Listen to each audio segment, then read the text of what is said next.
Halo semuanya, balik lagi bersama aku Deandra Putri Salsabila dari jurusan Ilmu Komunikasi dengan NIM 66622400043 dari kelas 1B. Hari ini aku bakal ngebahas tentang perkembangan teknologi dari revolusi industrial awal dalam menguatkan demokrasi. Sebelum kita masuk ke topik pembahasan kita, alangkah lebih baiknya kita mengenal lebih jauh tentang demokrasi. Apa sih demokrasi itu? Demokrasi itu berasal dari kata demos dan kratos. Demos yang artinya rakyat dan kratos yang artinya kekuatan. Maka jika disatukan artinya adalah kekuatan rakyat. Demokrasi adalah bentuk pemerintahan di mana kekuasaan politik dipegang oleh rakyat.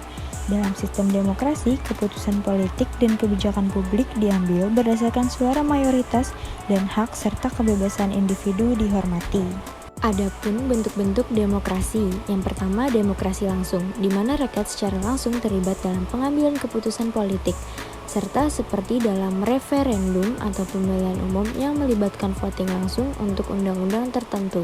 Yang kedua adalah demokrasi perwakilan, di mana rakyat memilih wakil-wakil mereka untuk membuat keputusan dan kebijakan atas nama mereka. Ini adalah bentuk demokrasi yang umum digunakan dan banyak di negara modern. Yang ketiga adalah demokrasi liberal. Demokrasi liberal fokus pada perlindungan hak asasi manusia, supremasi hukum, dan prinsip-prinsip pasar bebas, serta adanya sistem check and balance yang membatasi kekuasaan pemerintah.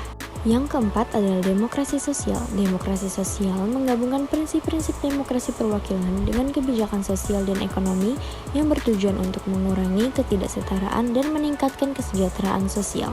Negara-negara yang menganut model ini sering menerapkan sistem kesejahteraan sosial yang kuat. Selanjutnya adalah demokrasi parlementer. Dalam sistem ini, kekuasaan eksekutif berasal dari badan legislatif. Kepala pemerintahan, seperti Perdana Menteri, biasanya adalah anggota parlemen dan bertanggung jawab kepada badan legislatif. Negara-negara seperti Inggris dan Jepang memiliki sistem parlementer. Selanjutnya ada demokrasi presidensial. Sistem ini memisahkan kekuasaan eksekutif dari legislatif. Presiden dipilih secara terpisah dan memiliki kekuasaan eksekutif yang signifikan. Amerika Serikat adalah contoh negara dengan sistem presidensial. Selanjutnya ada demokrasi semi-direktori. Ini adalah kombinasi dari demokrasi perwakilan dan demokrasi langsung. Misalnya, rakyat memilih perwakilan mereka tetapi juga memiliki hak untuk mengusulkan atau membatalkan undang-undang melalui referendum. Selanjutnya ada demokrasi partisipasif, fokus pada peningkatan keterlibatan warga dalam proses pengembalian keputusan. Ini bisa termasuk mekanisme seperti Dewan Warga, forum partisipasif atau sistem konsultasi publik untuk mendapatkan masukan dari masyarakat dalam pembuatan kebijakan. Setiap bentuk demokrasi memiliki kelebihan dan tantangan tersendiri, dan banyak negara menggabungkan elemen dari berbagai model ini untuk menciptakan sistem pemerintahan yang sesuai dengan kebutuhan kondisi mereka. Perkembangan teknologi sejak revolusi industri awal telah memainkan peran penting dalam memperkuat demokrasi dengan berbagai cara. Berikut ini adalah beberapa cara di mana teknologi berkontribusi terhadap perkembangan dan penguatan sistem demokrasi.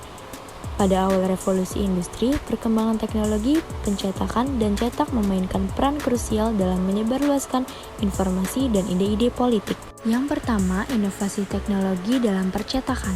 Mesin cetak. Meskipun mesin cetak pertama kali ditemukan oleh Johannes Gutenberg pada abad ke-15, inovasi ini terus berkembang selama revolusi industri.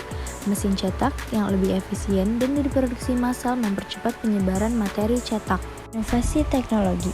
Pada abad ke-19, penemuan seperti mesin cetak uap dan rotary press memungkinkan produksi koran dan buku dalam jumlah besar dengan biaya yang lebih rendah. Ini mengarahkan pada peningkatan signifikan dalam sirkulasi media cetak. Peningkatan kualitas jenis huruf dan kertas. Perbaikan dalam kualitas jenis huruf dan pembuatan kertas yang lebih baik juga berkontribusi pada peningkatan estetika dan keterbacaan publikasi. Yang kedua, ada perkembangan media cetak. Koran-koran mulai diterbitkan secara rutin dengan edisi harian atau mingguan yang menyediakan berita, artikel opini, dan laporan tentang peristiwa terkini. Contohnya adalah The Times di Inggris yang mulai diterbitkan pada tahun 1785 dan menjadi salah satu koran terkemuka pada abad ke-19. Majalah dan jurnal akademis juga berkembang menyediakan forum untuk ide-ide politik, sosial, dan ilmiah. Ini termasuk publikasi seperti The Edinburgh Review dan The Quarterly Quarterly Review yang membahas berbagai topik intelektual dan politik. Distribusi luas dengan biaya produksi yang lebih rendah dan distribusi yang lebih luas, media cetak dapat menjangkau audiens yang lebih besar. Ini membantu dalam penyebaran ide-ide politik dan sosial, serta meningkatkan kesadaran publik tentang isu-isu penting.